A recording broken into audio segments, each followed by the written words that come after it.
Yes, good morning.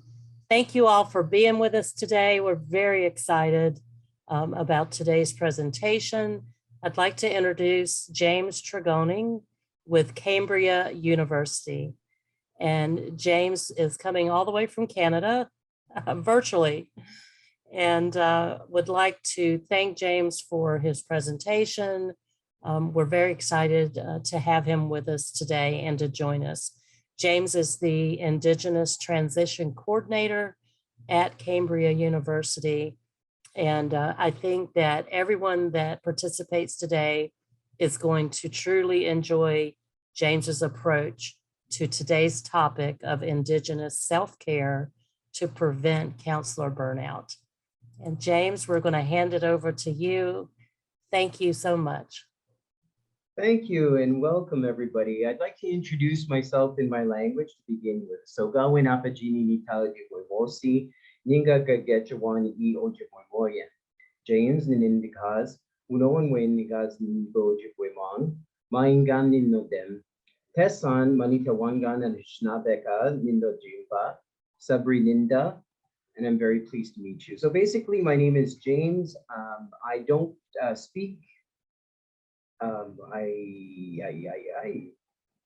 am so sorry. There we go. I'm not sure if you're seeing all of this, but my computer is yelling at me. So I'm so sorry for this happening.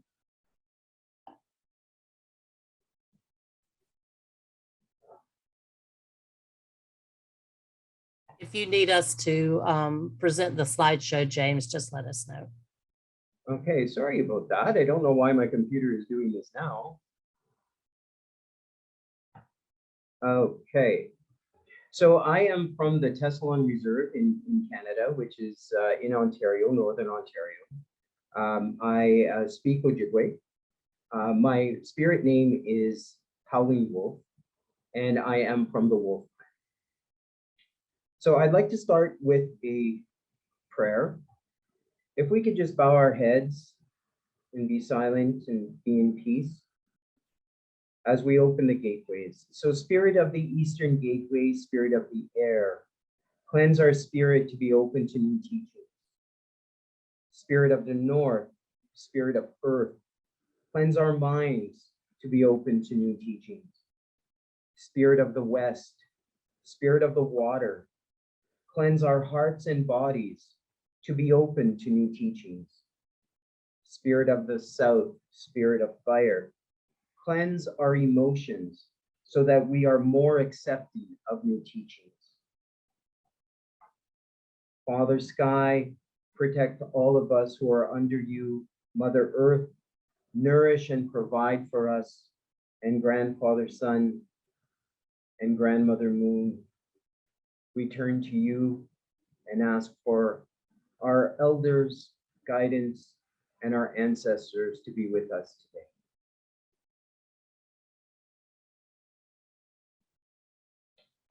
So, Indigenous self-care. These teachings are ancient sacred teachings.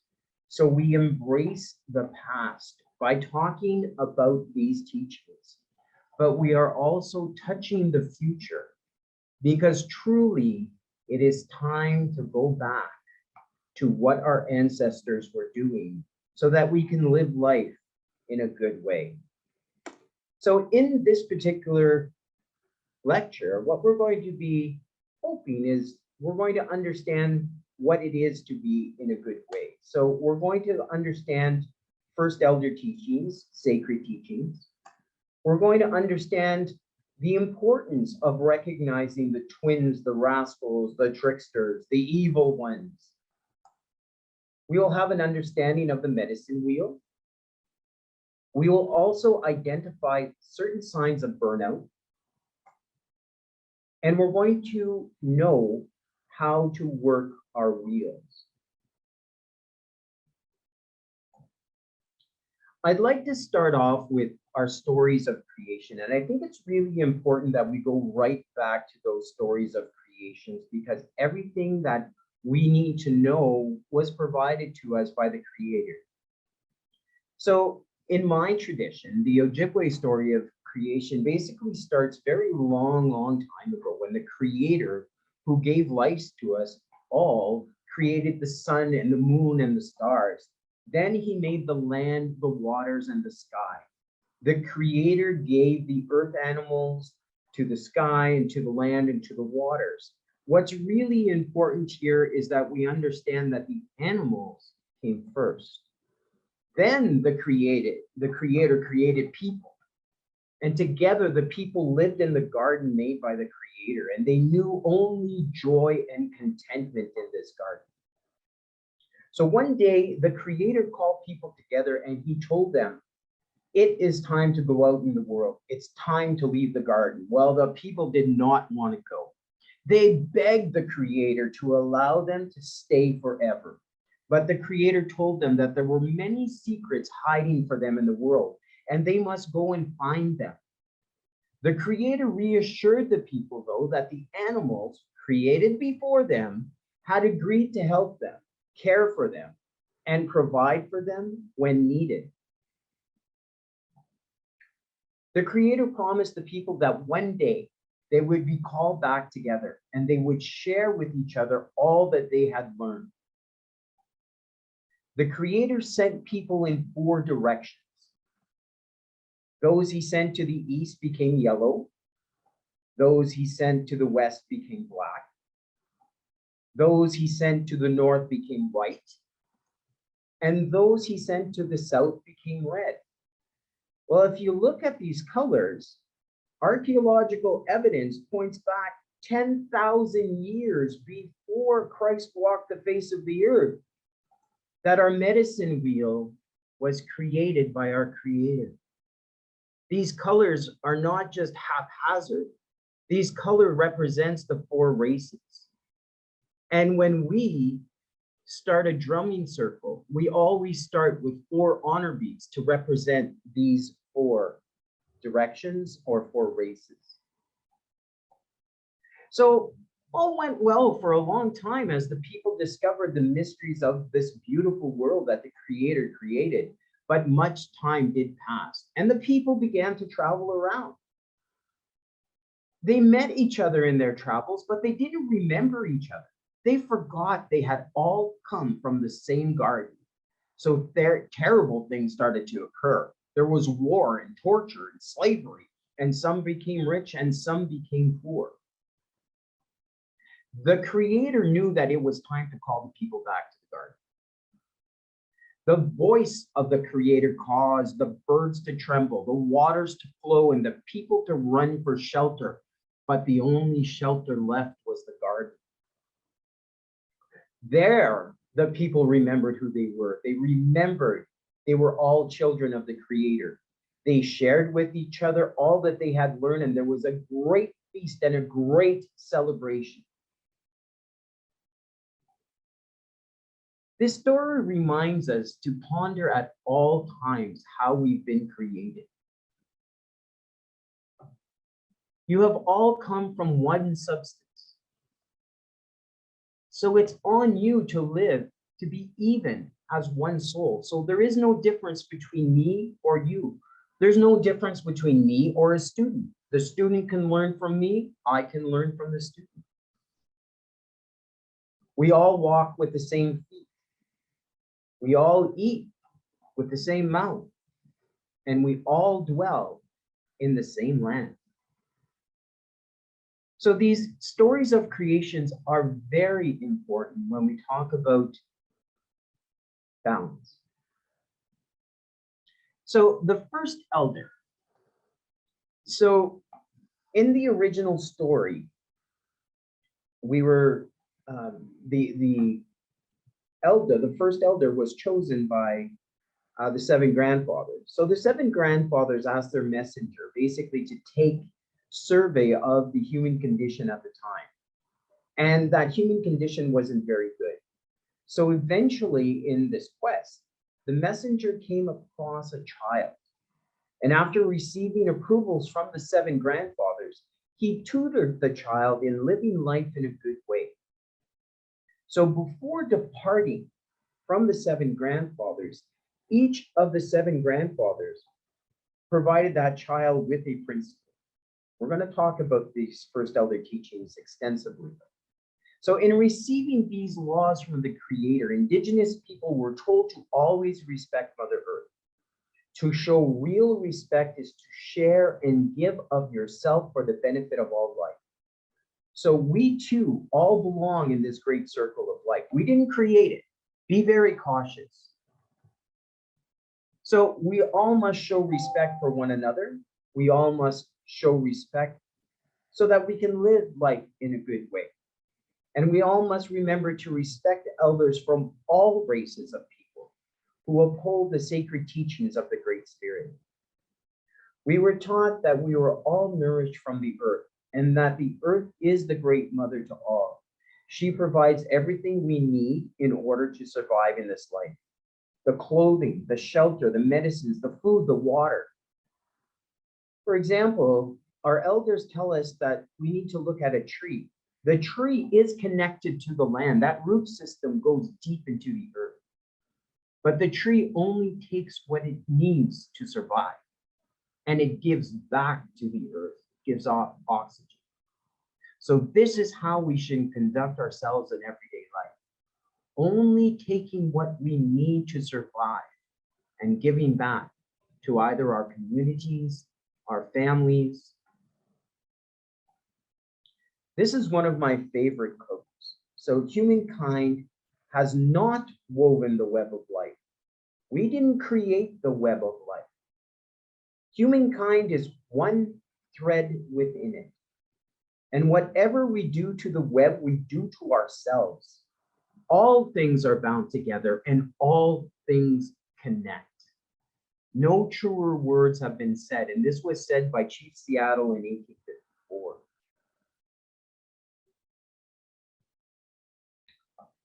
This is a very powerful slide, and these are the 7 sacred teachings.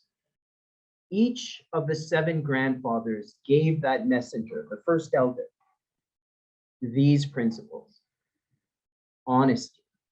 So it's better to fail with honesty than to succeed by fraud. Truth. It's always easiest to speak the truth. Humility. To be humble about your accomplishments is to be strong. Love. It's important to care for one another. Wisdom. With hard work and dedication will come knowledge. Courage or bravery. Let nothing stand in the way of doing the right thing. And respect. Give it, earn it, and receive it. What's really important to me about this visual are the animals that you see in the pictorial. Each of these spirit animals, right, reminds us of these principles. And we're going to talk about that in depth. One of my favorite questions to ask at this point is, we're going to go through it a little later. So if you do want to put it in the chat, or if you do just want to start thinking about it, what is the truth? What is the difference between honesty and truth? Think about that for a little bit. We'll talk about it at length. But in this particular slide, we see all of those 7 sacred teachings. Now, these twins and rascals, oh boy, oh boy, oh boy. Twins or rascals, well, they can be all kinds of things. They can be male, they can be female, they can be spirit, they can be animal, they can be foolish, they can be helpful, they can be the hero, they can be the troublemaker. They can be half man, half spirit, they can be old, they can be young, they can be a feeling. So depending on the land on which you're from and the specific nation and traditions of which you belong, the twins, the rascals, the tricksters, they're always present, and they always teach us a valuable either moral lesson, or they teach us a specific lesson that we need to adhere to. So that being said, love's twin is hate. Courage twin is the coward. And sometimes these feelings are encouraged by a bad spirit living in your home, or sometimes these feelings are promoted by a trickster or a person or an animal or a rascal. But these people influence your thoughts. That's going to be important later on in our seminar. So just remember that these tricksters can be a person that influence your thoughts. The one thing that you have to do is recognize this, and you have to stay away from the twins, the rascals, or the tricksters. They need to be avoided. Do not be influenced by these rascals. Beware of their existence and choose not to be sucked into their schemes, because nothing good comes from a rascal. All they want to do is move you away from living life in a good way. They want you to hate. They don't want you to love. They want you to be lying all the time. They don't want you to speak the truth. They want you to boast about everything that you've done. They don't want you to be humble. That's the role of the tricksters, and we need to be very aware of their existence, and we need to stay away from them. Now, how do we remember all of this? Well, this is the thing. Our Creator created the animals first.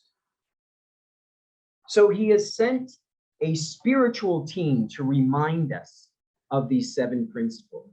So the eagle represents love. Now, if you do go back in the presentation and look at the 7 grandfather visual, you will notice that those animals are pictured under each of these teachings. So the eagle represents love. The buffalo is respect. The bear is courage. The mighty Sabe, Bigfoot, is honesty. The beaver is wisdom. The wolf is humility. And the turtle is truth. So by the actions and behaviors of these animals, we are reminded of those 7 grandfather teachings. So let's look into this a little bit. So the eagle represents love, or Zagdawin in my language. I'm not going to go through the languages too much. I just want you to be aware that the language that I put here is Ojibwe, and these are the words that represent love. So the eagle represents love. To love is to be at peace with yourself. That's the definition of love. Be at peace with yourself. And be able to express love to your family, friends, and community through your actions and your words. So in the chat, let's look at different ways that we describe our actions. How have we demonstrated love, either at work, in your family, or in your community? So how have you done that?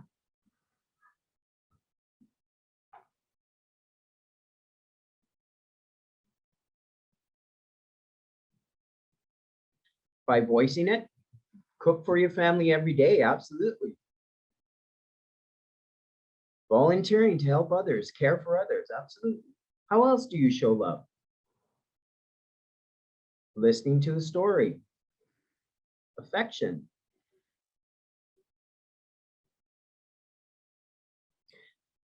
Being present, exactly. Attention.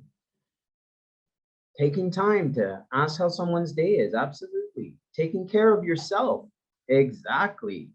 That is the most important thing. For me, when I show love, I need to be at peace with myself. So what I do is I like to go into the bush, build myself a sacred fire, and just sit in the presence of creation. Before I go down and I'm with my family. So before I start cooking, I like to take a me moment, me time. So I like the bush. I go out into nature as soon as I can. When I'm done work in the institution, when I'm done with this, I call it my 4-wall dungeon. When I'm out, that's when I'm at peace. And I take that time before I go and show love. All right.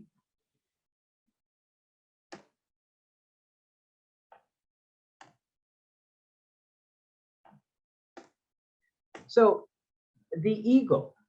So the eagle is the spirit animal that was chosen to represent the teaching of love because it is the one who could reach the highest in bringing vision to the seeker.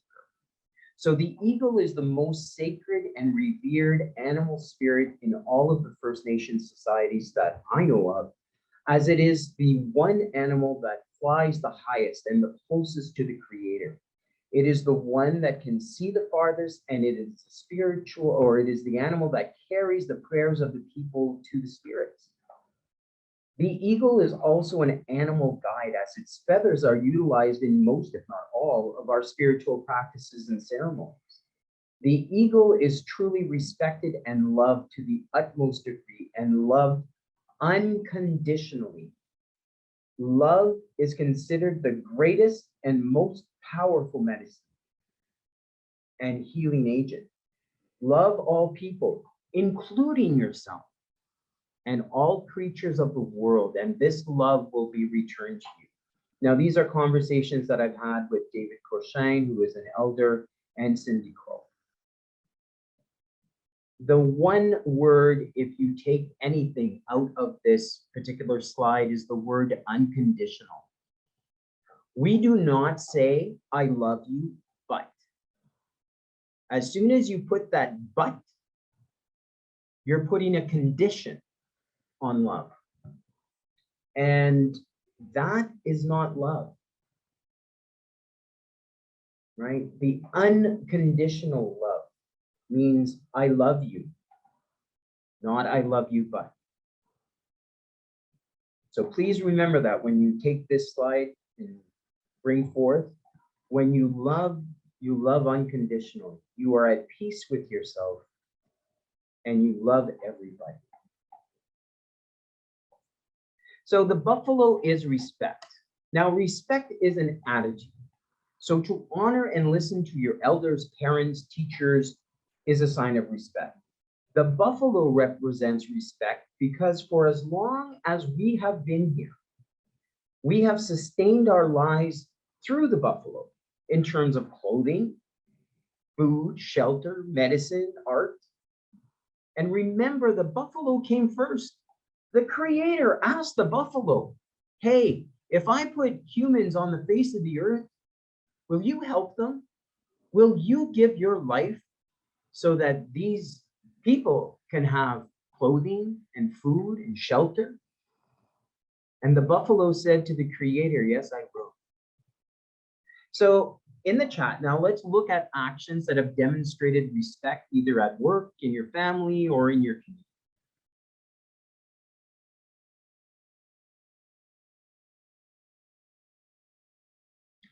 Yeah, I just saw that. So Philip, yes, in different teachings, the eagle flies to the sun. In our particular teachings, it said that the eagle's head is white because it flew so high that it actually was touched by the hand of the Creator. And the tips of the wings are white because as the eagle was flying, its wingtips brushed the face of the Creator. So it depends on where you're from and what stories and what legends are told by your ancestors and your elders. Yep, makings for something, following policy, absolutely, showing respect. Accept people where they are, absolutely. So how do we show respect? You know, one of my favorite sayings here is something that Sir Winston Churchill said in one of his speeches. He said that attitude is a small thing that makes a big difference. And that is so true. Remember, respect is an attitude. So as you are showing your attitude respectfully, you are honoring people.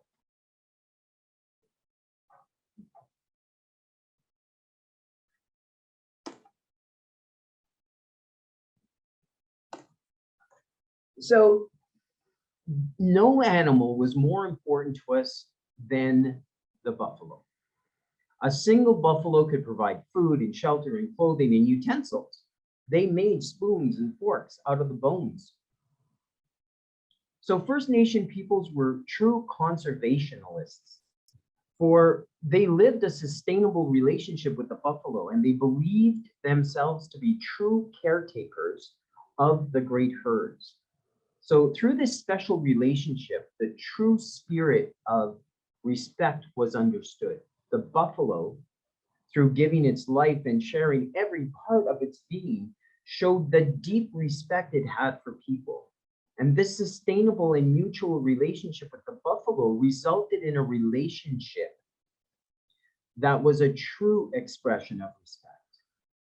So this spirit of respect was shown towards all of life because Native people saw that the interconnectedness existed to all life. And they saw very clearly the dependence on land, and therefore the land and its resources were to be given absolute respect. So when this respect was abused, the buffalo was hunted for fun. And therefore, we don't see the great buffalo herds in the wild any longer. So these are conversations I've had with George Martin, an elder, Lillian Petawatapwat, and Cindy Crow, and of course, David Kushner. Courage is represented by the bear. I tell students at all times, invoke your bear.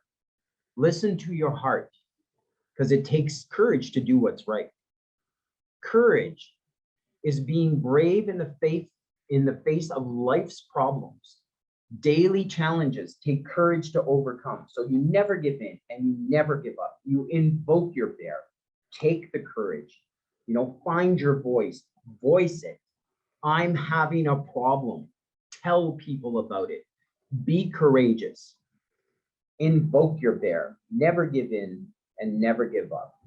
So please think of a time where you've demonstrated courage at work, or in your family, or in your community.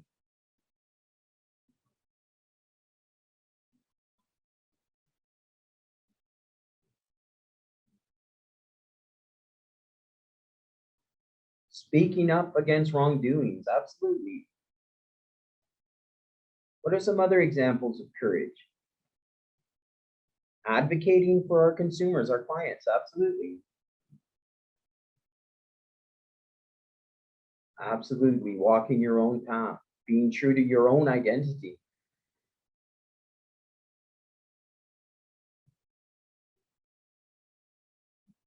For me, I like to talk. And as a parent, I know that sometimes you have to pick your battles, right? Sometimes it's best not to say something.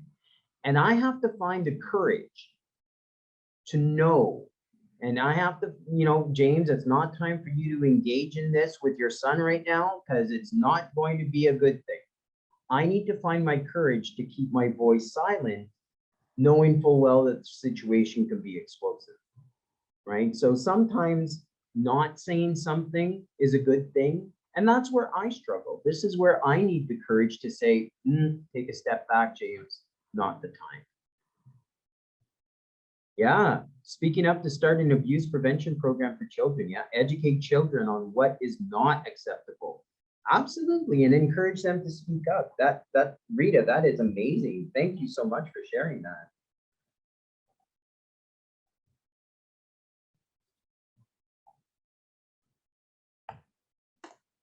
So the bear provides us many lessons in the way we live, yet courage is the most important teaching that it offers. So the bear is very gentle by nature. The ferociousness of a mother bear when one of her cubs is approached is a true definition of courage. But the bear represents living of the heart, living your spirit, walking your path. The bear is very close to the land and has brought us many medicines to people. So teachers and protectors, healers are all examples of living the bear totem. So when we have a hard time in our life, whether it be something we are going through or a decision that we have to make in our lives that we're all afraid to make, We call on the spirit of the bear to help us have the courage and strength to do the right thing in our lives. So to have the mental and moral strength to overcome fears that prevent us from living our true spirit as human beings is a great challenge. I'm sure everyone agrees on that. But we must meet that challenge with the same vigor and intensity as the mother bear protecting her cubs. So living of the heart and living of the spirit is very difficult.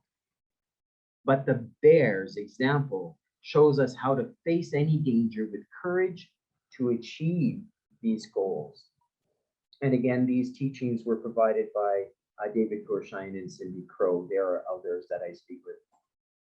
The Sabe, the Bigfoot, the Gichi Sabe. This animal represents honesty. So never lie, cheat, steal, or gossip. Be honest with yourself and others. Speak from your heart and be true to your word.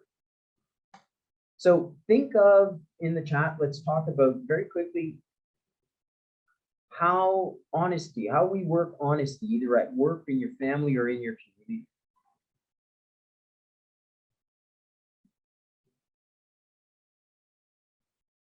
So when do we use honesty?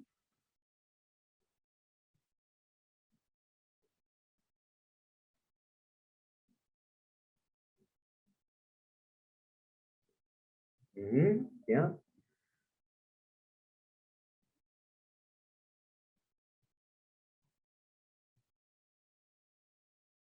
Yeah.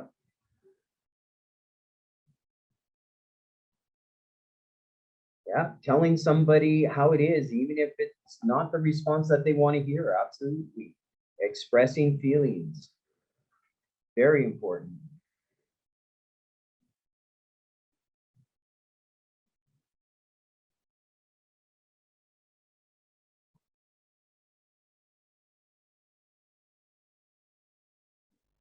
Absolutely. So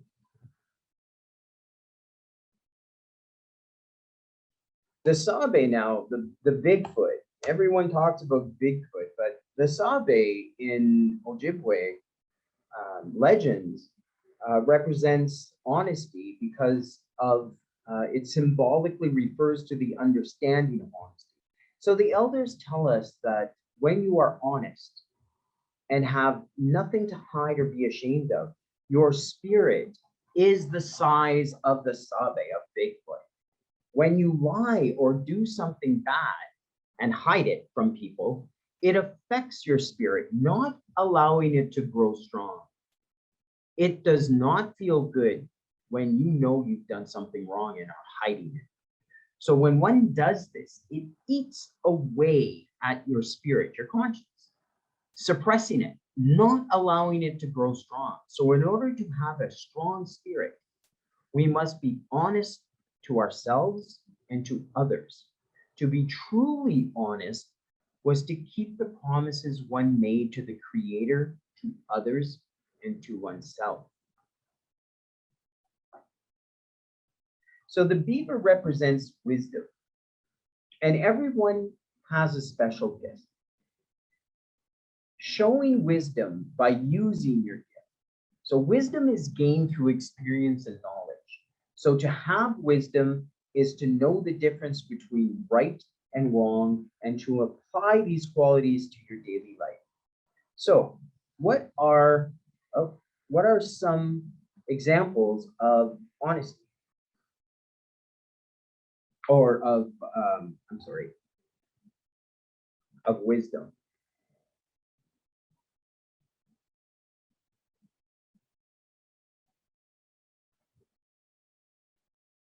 Mm-hmm.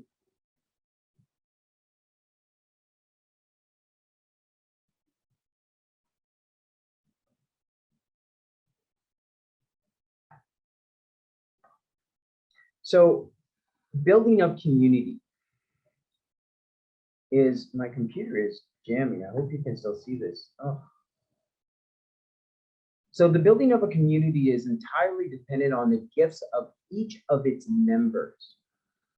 So these gifts must be utilized for the benefit of the community. So the beaver represents that as an example of using his special gifts that he's received, his sharp teeth to cut down trees and branches, and he uses to build dams and lodges.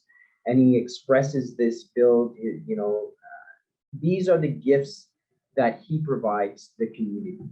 So the beaver knows his gifts. He knows how to use them to the best of his ability. So wisdom in this particular case is knowledge will come.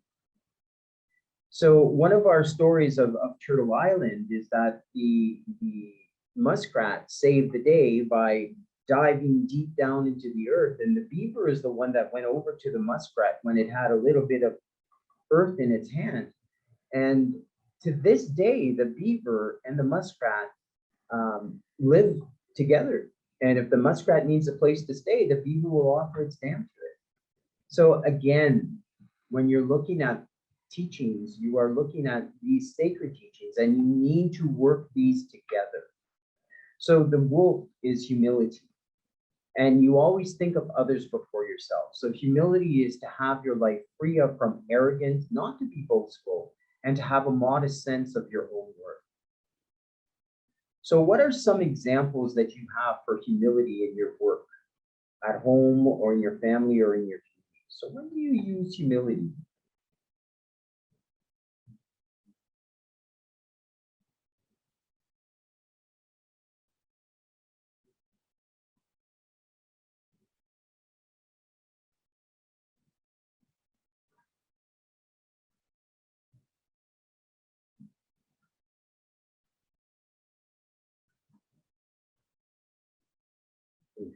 Exactly. Admitting to when you do make a mistake, yeah, own it. Absolutely. Nothing wrong with that. So in the natural world, the wolf expresses its humbleness very clearly. So when you meet a wolf in the wild, what usually happens is that the wolf will bow its head to you. So the wolf, even though it is, you may be a larger creature than it, will literally bow its head. But the interesting part of the wolf is that the social system of a wolf pack is very well defined, and each animal in this community has a role. Some are protectors, some are hunters, some are the nurturers, some are the pups that follow, that learn and grow. So the wolf represents humility because of all of this. Now the turtle represents truth. Always seek the truth, live the truth, and live the 7 teachings. So now I'm going to ask you a question like I asked you before. What's the difference between truth and honesty? How do you live these two together?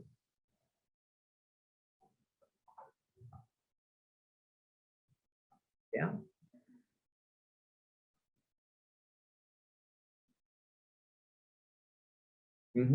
You live the truth and you speak honestly. Yeah, Jamie, absolutely. I'm going to give you an example of what happens to me quite a lot. I get a student coming to me at the end of the semester and they need this and they need that. The bottom line here is that they're failing. And they come to me at the end of the semester and they say, oh my goodness gracious, I'm failing. Can you help me? Well, wait a second now. There's nothing I can do. I can't help you any further. This is the end of the semester. Why are you failing? I ask them. Then there's usually a great big silence. And then they come up with a story. That's not true. Then as I question them, I find out that they're doing things that they shouldn't be doing. My favorite example is marijuana. Here in Canada, marijuana is now legal. However, intoxicated is intoxicated. And if you are using too much marijuana, you're not going to be able to pass your course. So in my discussions with the students, what I find is that they tell me the truth. I am failing. but they're not being honest with me because it takes me sometimes 3 or 4 hours to get to the actual honest truth, as I call it. And that's the fact that they are engaging in behavior that is detrimental to their success. So stop smoking so much weed and you might be able to pass your course. But the honesty and the truth need to be together, right? You can't just tell me you're failing. There has to be a reason. And digging through that reason is when you find honesty. So what I usually tell people is that the truth are the facts, and the honesty depends on the story that you tell. Interesting, yeah.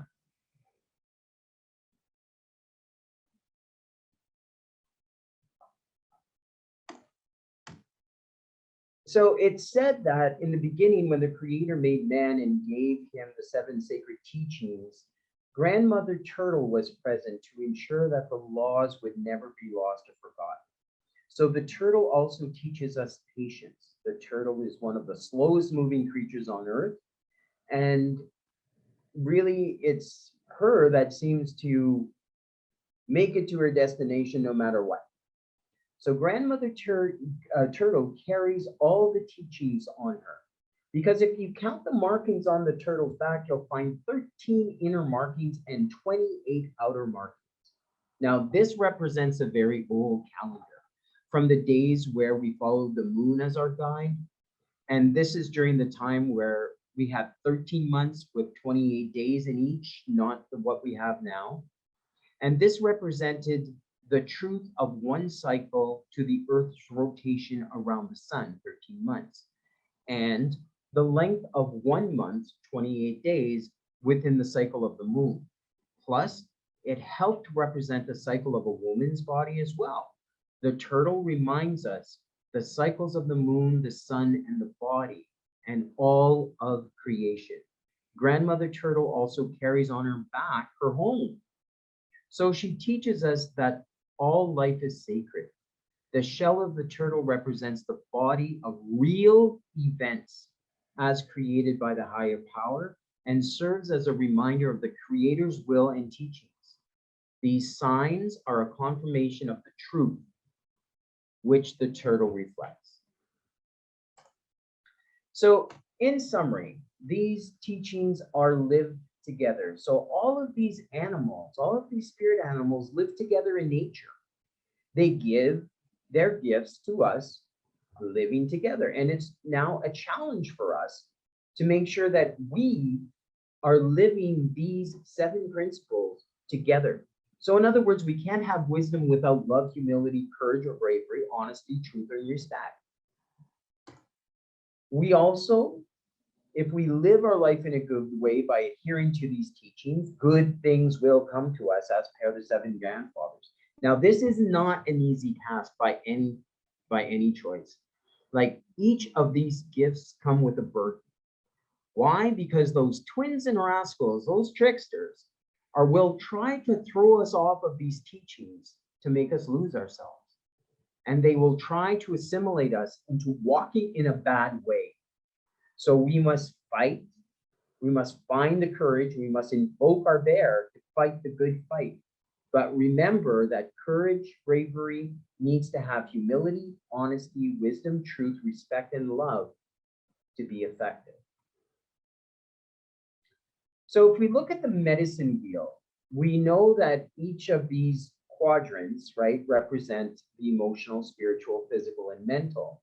But those 7 teachings are what surround the wheel. Now, I put this one here, which is this medicine wheel is a little bit different than the other ones. Why? Because you'll see that the yellow is on the bottom. And I did that for a reason. Why? Because this is a wheel. It bows around. It's like the wheels of your car, right? And this wheel, as it's going around, can get flat. And you may get a flat in the physical. You may get a flat in your emotional. You may get a puncture in your spiritual that stops your wheel from going around. So this wheel, this medicine wheel, brings us on our journey through life. And if it stops somewhere along the way, we have to work our wheel to get back to balance. So the medicine wheel really is a way of life. Okay, please remember that. It's not a yoga class. This is a way of life. The medicine wheel, like I said, is in 4 quadrants. And the grandfather teachings surround your wheel. So each quadrant is called a gateway, and each gateway has a special medicine associated with it.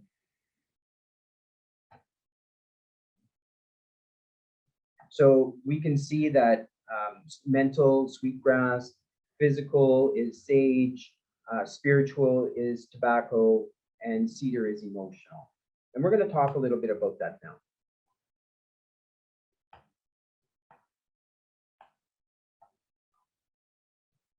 So let's look at the medicine wheel. Let's look at this picture now. So we look at the east and we see each other walking from our birth to our elder years. So the eastern gateway, or the yellow, right, is represented by the spiritual. It's represented by the eagle, and it has tobacco as its main medicine. And this represents our birth, our baby phase of life. And as we walk through the wheel, as this wheel goes around, right, we go into our teenagers, which is the emotional component. And the emotional component, we use cedar. And as we get older, we're now into the physical quadrant, and we're working our way up to the mental component, which is our elder years. And each of these quadrants have a specific medicine associated with it. That's going to be important to remember, because we need to find the balance point. We need to be in the green, right? So if on our journey, we have a puncture in our wheel in, let's say, the emotional component. I'm too angry at you. I cannot make a good decision. Well, you're flat there, and your wheel is not going to go around, and you won't be able to get out of this angry phase unless you do something about it. How do you reach the balance point so that you can bring yourself and your journey to continue? So these 4 sacred medicines are very important. So it said that tobacco is the first plant that the Creator gave to Native people, and it's primary activator of all plant spirits. So all the other plants, sage, cedar, sweetgrass, follow tobacco, and together they are referred to as sacred medicines. So the 4 sacred medicines are used every day in life, in ceremonies, and all of them can be used to smudge. Through cedar, sage, sweetgrass, tobacco, all have many other purposes as well. It said that tobacco sits in the eastern door, sweetgrass in the north, sage in the west, and cedar in the south. And elders say that the spirits like the aroma produced when we burn tobacco and other sacred medicines, so they come to us. So traditional people always say that tobacco is always first, and it's used as the first offering for everything in ceremony. It's always through smoking, as the saying goes, well, the Ojibwe saying anyways. Traditional tobacco was given to us so that we can communicate with the spirit world. It opens up the door that allows communication to take place. So when we make an offering of tobacco, we communicate our thoughts and feelings through the tobacco as we pray for ourselves, our families, our relatives, and others. So tobacco has a very unique relationship with other plants, and it's said to be the primary activator. So if I can't sleep and I need to go pick some St. John's wort or maybe some chamomile, I will offer tobacco first, so that all the other plants know that James is coming to pick you because he needs to get some sleep. So when you seek the advice of an elder or healer or medicine person, you always offer tobacco. Traditional tobacco is still grown here in our communities. So for example, the Mohawk people use traditional tobacco that they grow themselves, and that is very sacred to them. Sage is used to prepare people for ceremony and teaches. It's the most used in smudges. Because it's more medicinal and stronger than sweetgrass, it tends to be used more often for ceremonies. Sage is used for releasing what is troubling the mind and for removing that negative energy. We also use it to cleanse our homes and sacred items. So before I go drumming, I always smudge with sacred sage. So cedar, like sage and sweetgrass, is used to purify the homes, but there's many other uses for cedar. You can have cedar baths and drink cedar tea. And what's really interesting is when you put cedar in the fire with tobacco, it crackles. And it's sort of like calling the attention of the spirits to what is offering is being made. So cedar is used in fasting and sweat lodge ceremonies as a form of protection. Sweetgrass is the sacred hair of Mother Earth, and its sweet aroma reminds people of the gentleness, the love and kindness that Mother Earth has for us. So when sweetgrass is used in healing circle, it has a very calming effect, makes people happy. So like sage and cedar, sweetgrass is used for smudging and purifications. What's interesting here is that you have to take care of these sacred medicines. So if you are engaging in ceremony, then you need to store these in paper bags or wooden boxes. If you've been using drugs or alcohol, healers say that you should wait 4 to 7 days before even touching sacred medicines. Now, that being said, let's look at mainstream, if you will, for lack of a better word, colonial, for other words, emotional self-care. I'm not sure if people know this particular model, but this is the Putchnik wheel. And this is an emotional wheel. And it basically looks at the level, if you will, of certain core emotions. So let's just look at how this wheel works. Let's look at anger. So if you look over on the left-hand side, you'll see embarrassed. Under anger, you'll see embarrassed, and then you'll see hurt, and then you'll see anger. So the way this wheel works is that it goes from a lesser degree to pinpoint the actual emotion. So let's say you're in a sharing circle, or even let's say you're working with your clients and you are discussing issues in a circle, and somebody in that circle says something that embarrasses you. Well, you're going to feel hurt, and it's okay to feel hurt. And that hurt may turn into anger. So this is how this particular wheel works in the mainstream or the Western or the colonial look. This is how this wheel works. And yes, this wheel goes around like everyone else, but this wheel doesn't bring you on a holistic journey.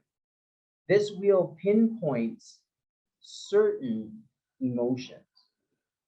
So that's only one quadrant of our medicine wheel. Now, let's look at a mental self-care model. I'm sure everyone here knows about the 8 dimensions of wellness. And yes, this particular model does have the physical, the spiritual, the emotional. But what it doesn't have, it calls it intellectual, but what it doesn't have is the mental component. And that's going to be very important when we talk about emotional self-care. It also includes, environmental issues, financial issues, and it helps people understand how to find their mental pathway here. But burnout is very real. And like I said earlier on in the past slide, that somebody says something in a circle that makes you feel embarrassed, and that hurts you, and that turns into anger. Well, these signs are very, very real.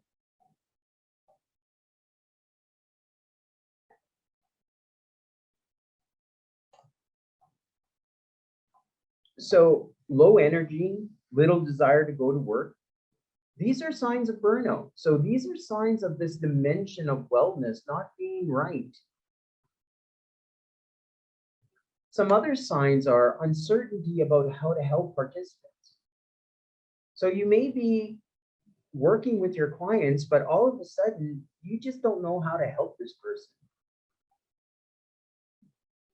Like the person that said something that embarrassed you and hurt you and made you angry, you may now have some resentment towards that participant. You may feel actually burdened by certain participants. Like you've got this weight on your shoulders. I know for me, one of the signs of my burnout is letting appointments go on way much longer than scheduled. So if I'm here from 1 to 2, I may be here from 1 to 2:30. That happens to me quite a lot, and I have to be very cognizant of that. Increased absences or always running late. You're tired. Avoiding coworkers, supervisors, or certain participants. Forgetting important meetings or appointments.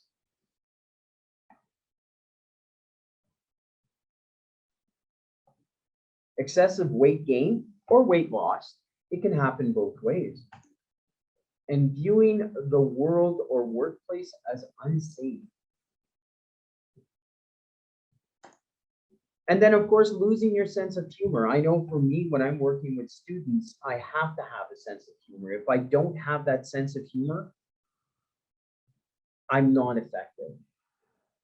One professor once told me that to be an effective professor, you need to be a stand-up comedian. You got to put on a show. So now that we've gone through some of this, let's look at a couple of examples of how to work your wheel.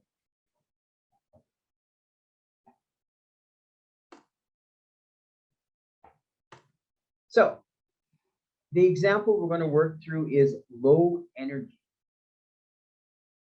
So you just don't want to go into work today. So in the chat, what are some physical elements of low energy?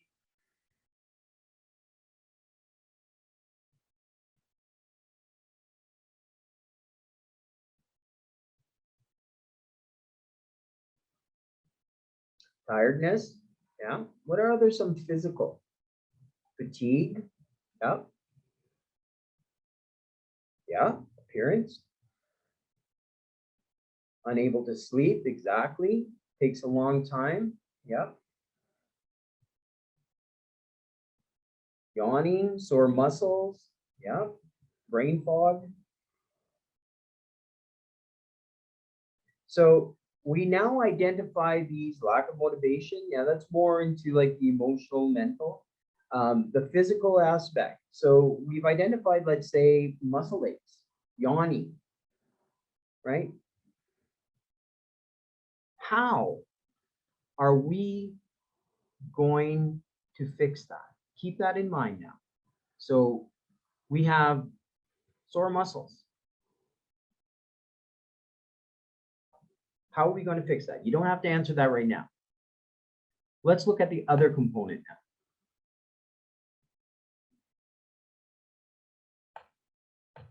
So what are some of the mental? We already talked about brain fog, right? Lack of motivation.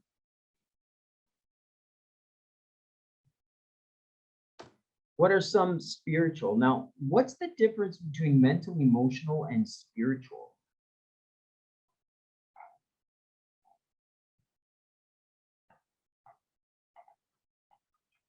Right? So we have low energy. We don't want to go into work. What are some of these spiritual hookups? Where can we go flat spiritually? What are some spiritual questions that could come up?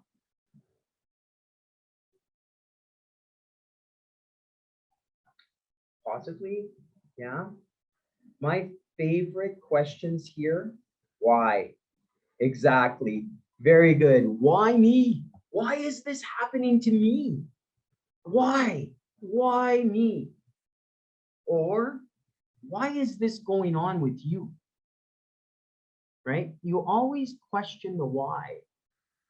So we are now looking at, how do we fix the physical? Well, we can engage in physical activity, right? We can stretch, we can do yoga, we can do all kinds of things to help with the physical. The mental, we can take time to meditate, to take a break, to do things exactly. The spiritual, what do we need to do for the spiritual? How do we find balance? Yeah, we engage in ceremony. We smudge. And if smudging isn't working for you, then you may need to talk to an elder because you may need to participate in a different type of ceremony, such as like a sweat lodge. Absolutely. You pray, you seek guidance. You use the community that is there, powwow, absolutely. Family gatherings, as I call it. But you use the resources that your community has for you, your family has for you, right? And if you need to take a break from work, you need to understand that, and you need to invoke your bear, get the courage to talk to people about how to fix this and what you need, right? Your elder may say to you, you need to be on a sweat lodge, right? So you have to engage. And what are some of the emotional components,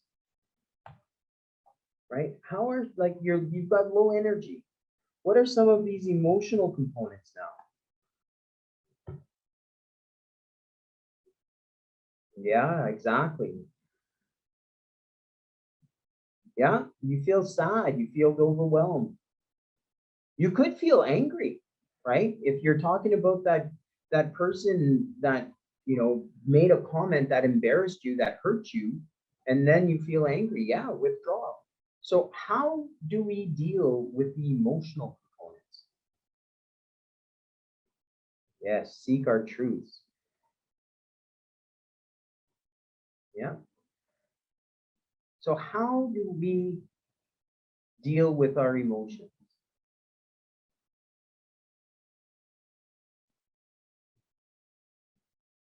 So what I do, I engage in a lot of traditional things, if you will. I beat a lot. So if I'm angry or if I'm not feeling right, you know what? I'm going to take the time and I'm going to beat. I'm going to take some me time, self-care. Exactly. That's how we deal with the emotional aspects, is we engage in that self-care. I'll go into the bush. I'll bring my beading with me and I will bead forever. Work out, use that physical component, get out that ACTH and, build those muscles. Sometimes you need to do something very different, right? And that will bring forth a new point of view. Absolutely, Angela. So there are ways to deal with our emotions, right? And that's very important.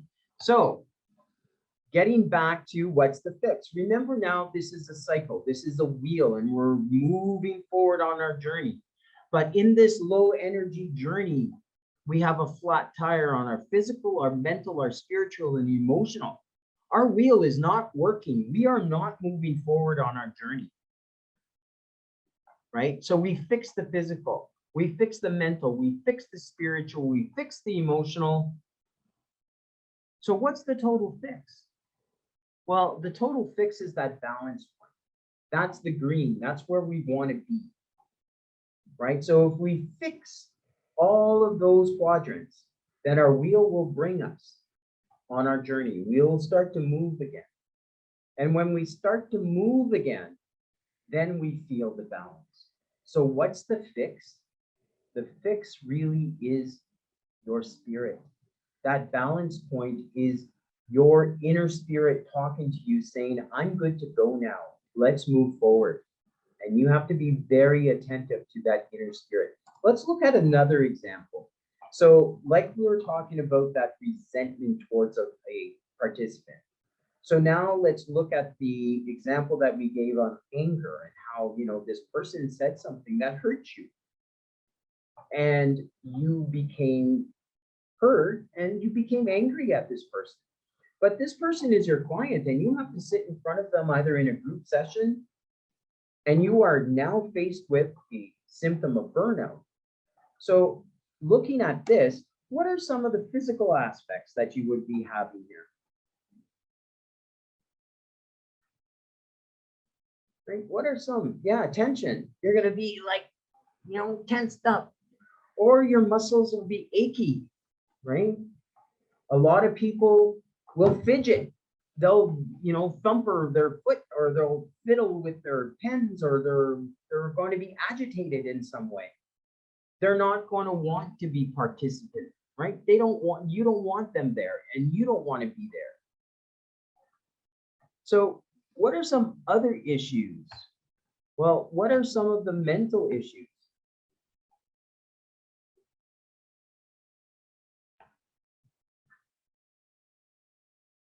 Right? Yeah, you're distracted. Absolutely. So I'm going to throw this out. If you're angry at somebody, can you make a good decision?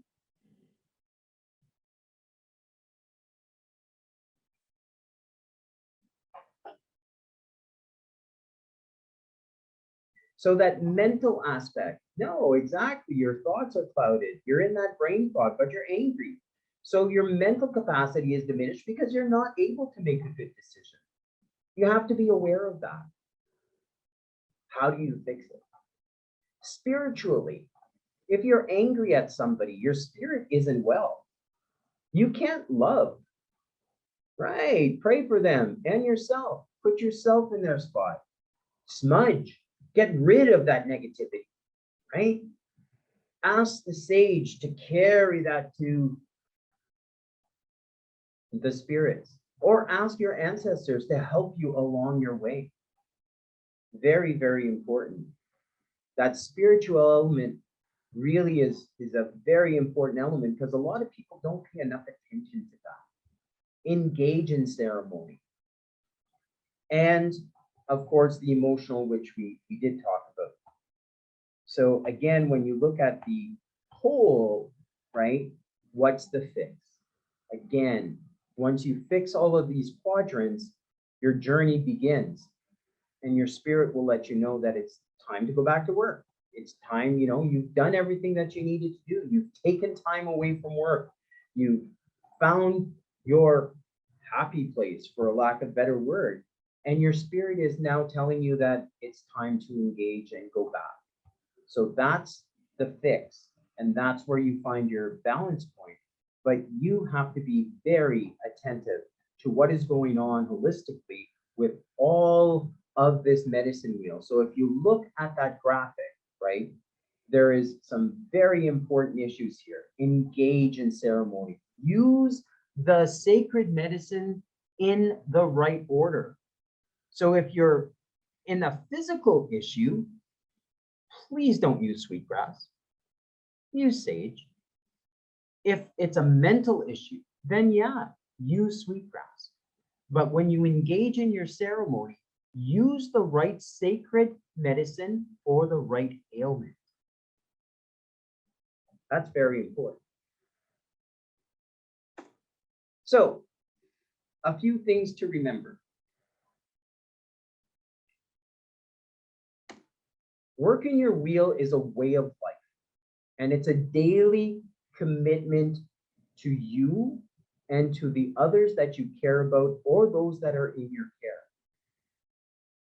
So remember that working your wheel is a way of life. Working your wheel is not about when you schedule it. It's not a yoga class that you take from Wednesdays, on Wednesdays from 7 to 10. That's not what working your wheel is all about. You're going to get a flat when that flat happens. You are not going to be able to schedule that. So you have to work your wheel all the time, every day, and be cognizant of what is going on in each of those quadrants of your life. But remember, you do this every day, and sometimes you may have to do it 60 times a day. It is a way of life. It is not a yoga class that you schedule. Grandfather teachings The sacred teachings are the rubber that hits the road, folks. If you look at this wheel, those 7 principles are the rubber that hits the road. And if you adhere to those 7 principles, life is going to be a lot less bumpy for you. But you have to practice this daily. And you can't use one without the other. You need to respectfully speak the truth with honesty, humility, wisdom, and love. All of these work together, just like these animals live in the forest and work together. We too, in our forest, need to understand that all of these 7 principles work together. And that is truly the rubber that hits the road. This wheel will work a lot better if you adhere to the grandfather teaching. Now, you got to remember that your wheel can break down several times a day. It's up to you to stop and work your wheel back to being functional. No one's going to do it for you. And that's why this is a way of life. You have to do this daily. Engage in ceremony. Talk to an elder if needed. And most importantly, work your wheel every day. Thank you so much. I will definitely take some questions if you have any questions. Yeah, Angela, absolutely. Don't use a Band-Aid for a headache. I like that. I'm going to use that. I hope that's okay. Thank you so much, James, for your presentation today.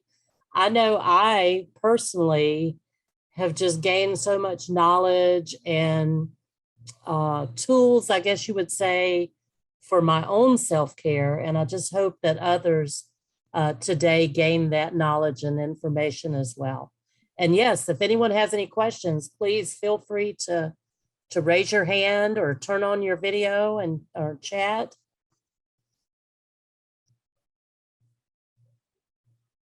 Congrats to everyone. Thank you so much for your comments. I do believe the presentation has been provided. So yeah, you can definitely contact Jamie or you can contact me if you want a copy of it. Absolutely.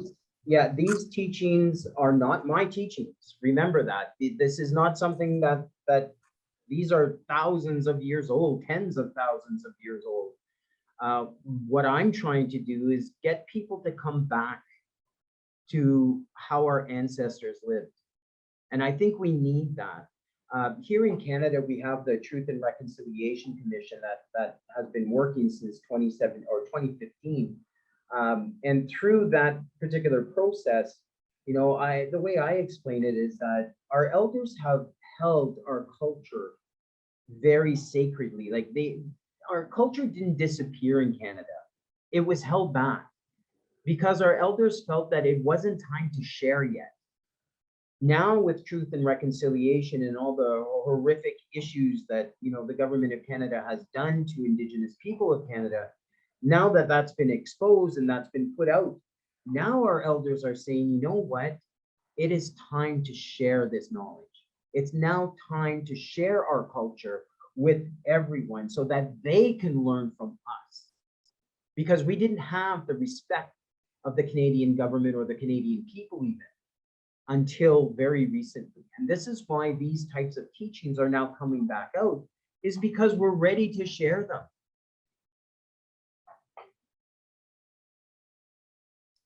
Yes, absolutely. Thank you so much, James.